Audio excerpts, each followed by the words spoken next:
Queridos, é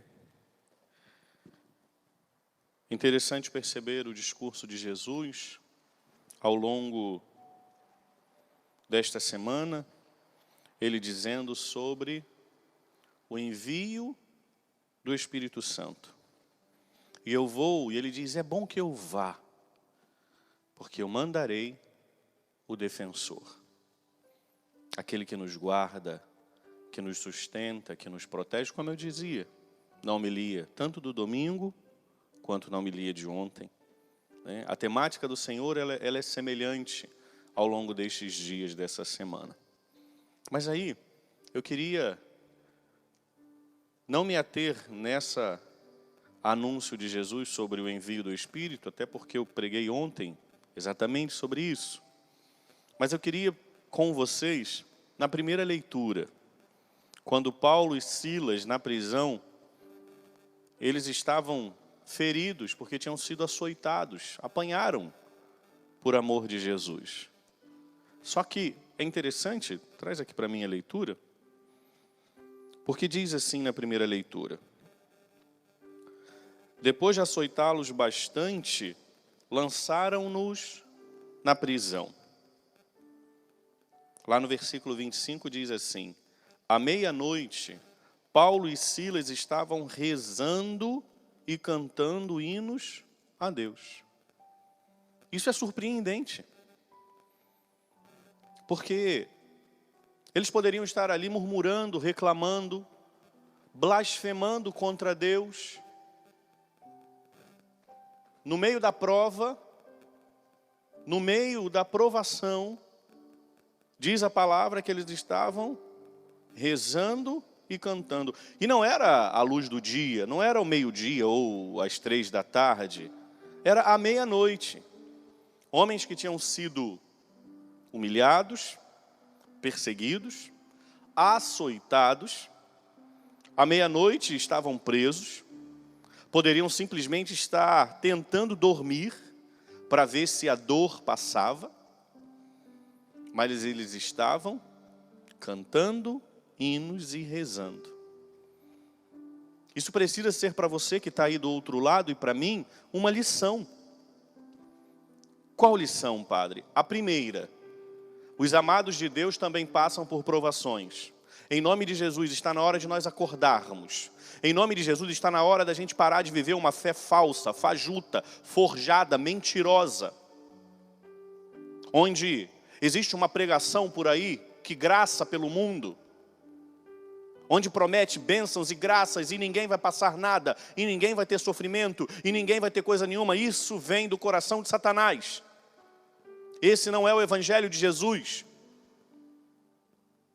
Até porque foi ele mesmo quem disse: toma tua cruz e me segue. Então a primeira lição, meus queridos, que nós devemos tirar dessa primeira leitura é: até os amados de Deus passam pela provação. Isso é simples, por um motivo básico. Porque o próprio Filho de Deus, feito homem, sofreu. Não é porque Deus nos ama pouco. Não é porque Deus deseja nos castigar. Não é porque Deus está com raiva de nós. Não é que Deus está com pinima conosco e está fazendo manha. Não é nada disso. É porque o sofrimento faz parte da vida humana. E tem gente que tem medo de pregar sobre isso, porque essa pregação não agrada. Mas em nome de Jesus, hoje eu prego para você o Evangelho de nosso Senhor, vivo e verdadeiro. Porque Ele mesmo disse no domingo: eu vou, mas eu mandarei o Espírito da verdade. E o que precisa trazer paz ao nosso coração é a verdade do Evangelho. Por isso você que está aí do outro lado, talvez você esteja passando pela prova agora. Talvez você esteja passando pelo sofrimento. Talvez você esteja chorando. Talvez você não esteja entendendo o que está acontecendo contigo. Mas eu vim aqui para dizer que Deus continua amando você. E independente dos sofrimentos que você tenha passado ou esteja passando, Deus ama você, diz a palavra. E Deus amou de tal forma ao mundo que deu o seu Filho único. A prova do amor de Deus para conosco não é a ausência de dor ou sofrimento. A prova do amor de Deus para conosco é a presença do seu Filho Santíssimo. que Ele nos deu. Então a primeira lição que eu queria trazer ao seu coração, e ao meu coração: os amados de Deus também padecem o sofrimento. Quando Nossa Senhora aparece para a pequenina Bernadette em Lourdes, ela tinha 14 anos, uma menininha, aproximadamente 14 anos. A Mãe Santíssima de Jesus, em uma das aparições, diz a Bernadette: eu não te prometo felicidade neste mundo, mas na próxima vida, no próximo mundo, isso é, na vida eterna. A nossa felicidade plena é o céu e a contemplação da face gloriosa de nosso Senhor. Então eu volto à primeira leitura para te lembrar que se você está passando pela prova, não é porque Deus ama você pouco. É porque você é um ser humano. E a vida humana também passa pela dor. Segunda lição que eu estou tirando para mim, para a minha vida. E queria que também te ajudasse. Paulo e Silas, homens de Deus, estavam passando pela prova, pelo sofrimento, pela dor física. Eles estavam feridos, açoitados, prisioneiros. Eles estavam bendizendo a Deus, rezando e cantando hinos de louvor. Mas eu acredito também, porque a minha pregação aqui não tenta tirar a realidade do Evangelho. Eu acredito que entre um canto e outro eles poderiam até chorar, porque estava doendo. Eu acredito que entre uma oração e outra eles poderiam sim chorar, dizer a Deus: está doendo, não é pecado não. Eu acredito sim, que entre um canto e uma oração ou outra, eles poderiam olhar para eles e falar: eu não estou entendendo por que eu estou apanhando, mas eu estou aqui porque eu amo Jesus. Primeira lição, ou ensinamento, né? Lição parece uma coisa muito imposta, obrigada. Primeiro ensinamento: os amados de Deus também passam pela prova, pela dor, pelo sofrimento. Segundo ensinamento que eu levo: melhor bendizer do que murmurar. Ou você vai passar pela prova dizendo: Deus, eu te louvo. Ou você vai passar pela prova dizendo: Deus, eu não acredito em você. E a falta de fé gera em nós infidelidade. A palavra infidelidade parece apenas traição, mas não é. Infidelidade, no original, é falta de fé. No latim, fé é fides.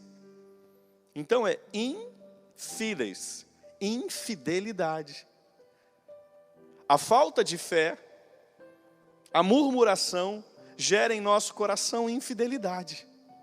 E aí a gente começa a trocar Deus por outras coisas. Vê se não é assim.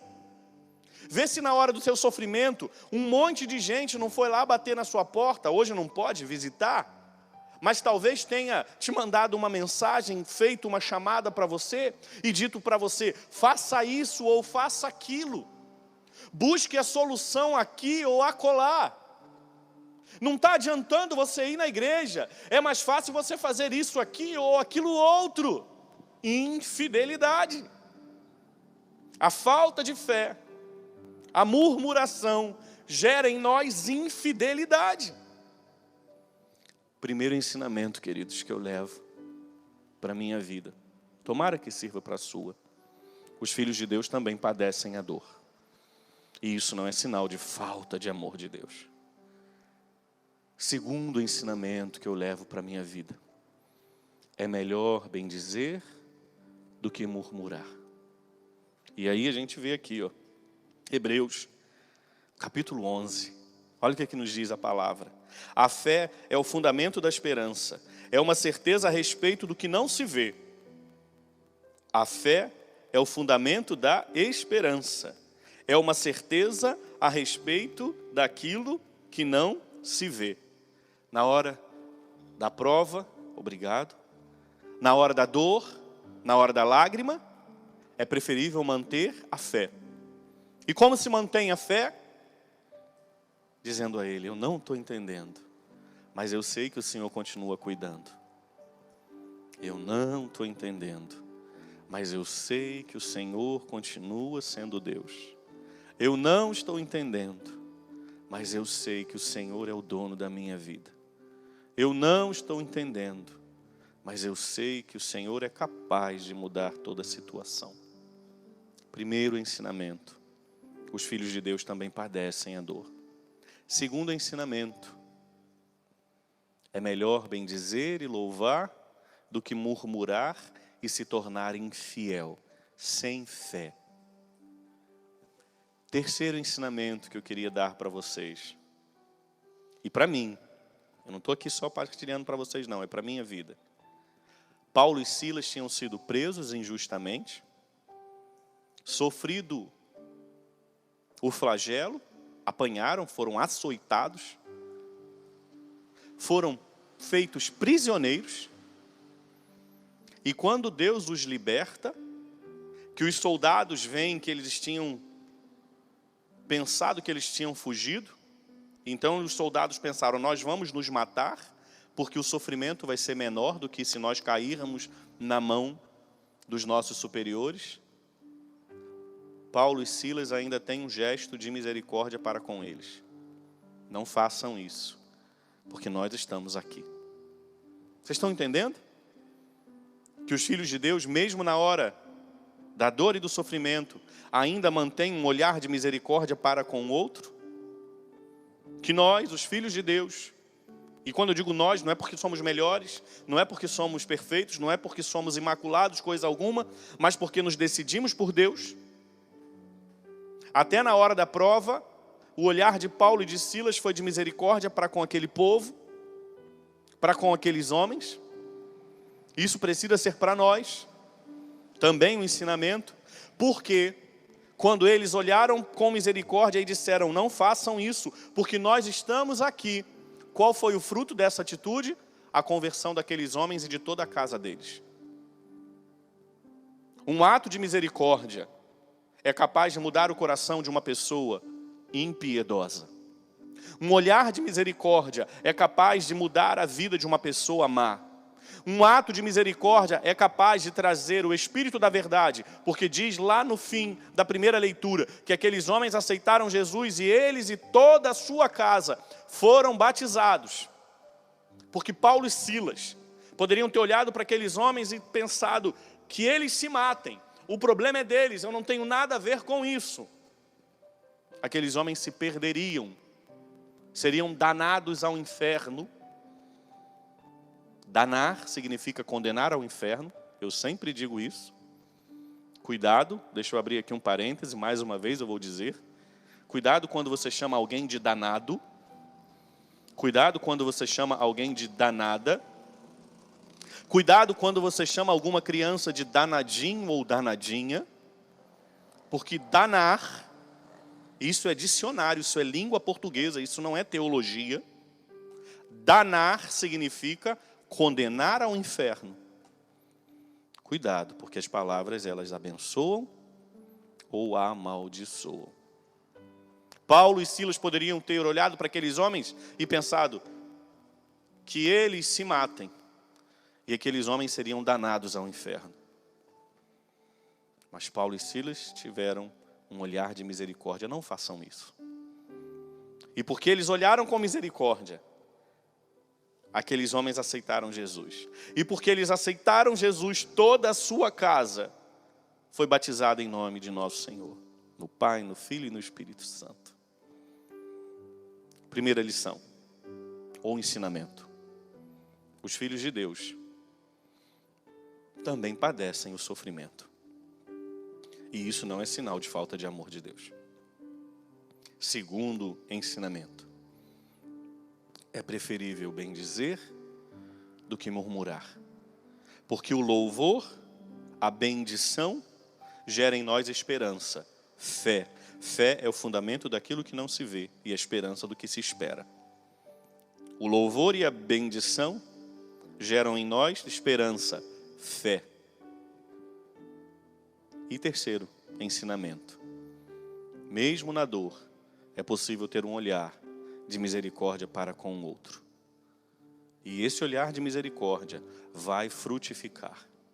E esse olhar de misericórdia vai trazer a conversão. Hoje, amanhã, depois da manhã, quem sabe, no último suspiro de vida daquela pessoa, você não é Deus e tampouco eu. Não vamos julgar ninguém. Mas um olhar de misericórdia é capaz de trazer vida a quem está morto.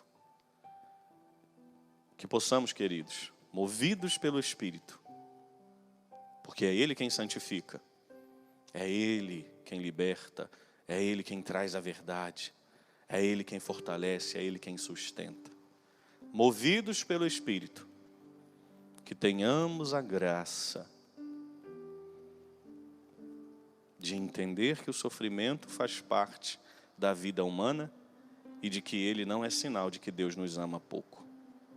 Que o Espírito Santo nos ensine que é melhor bem dizer do que mal dizer e murmurar. Que o Espírito Santo nos ensine que mesmo na dor é possível ter um olhar de misericórdia para com o próximo. Feche um pouquinho os seus olhos. Se coloca diante do Senhor agora. E diga a Ele: Jesus amado, eu quero te pedir a graça do seu Espírito, um renovo, um novo Pentecostes. Não um Pentecostes de novo, porque eu já recebi o teu Espírito Santo todinho no dia do meu batismo, mas um avivamento, que a minha alma seja avivada pelo dom do alto do teu Espírito Santo. E que mesmo passando pela prova, mesmo passando pelo sofrimento, pela dor, eu entenda que o sofrimento faz parte da vida humana e não é castigo. Não é porque Deus me ama pouco, mas que nessa hora sim é possível que eu me aproxime do Senhor. E me aproximando do Senhor, que dos meus lábios saiam cantos e hinos de louvor e adoração, assim como Paulo e Silas naquela noite na prisão, que poderiam estar reclamando, murmurando, blasfemando, mas eles escolheram esperar, tiveram fé. E que no meio da prova, Senhor, movidos pelo teu Espírito, ainda tenhamos o cuidado, a atenção de olhar com misericórdia para tantos quantos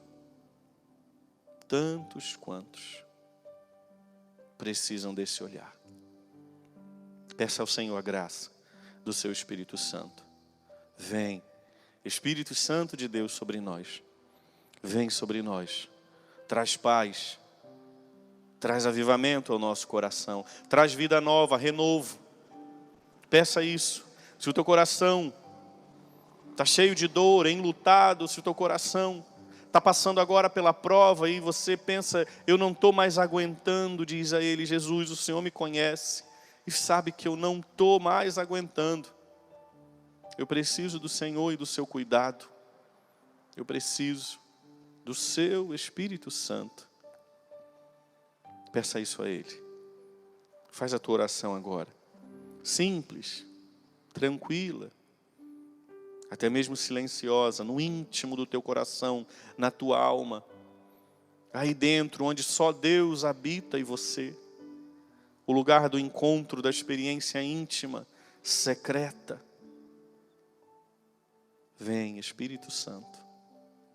Vem, Espírito Santo. Vem, Espírito Santo.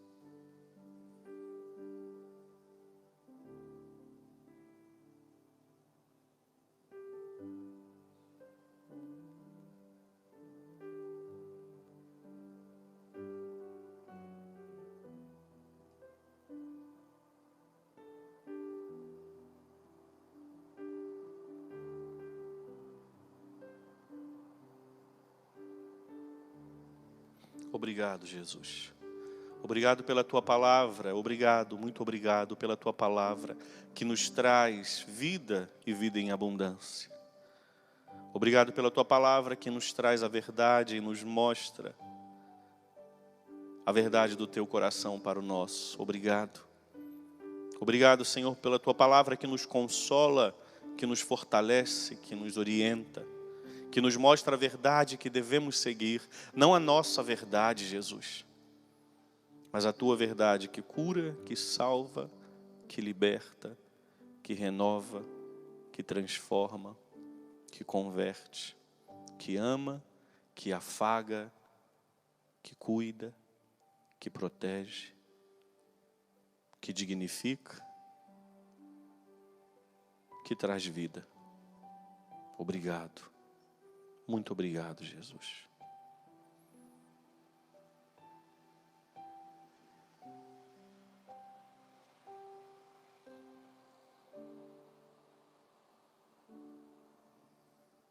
Louvado seja nosso Senhor Jesus Cristo, para sempre seja louvado.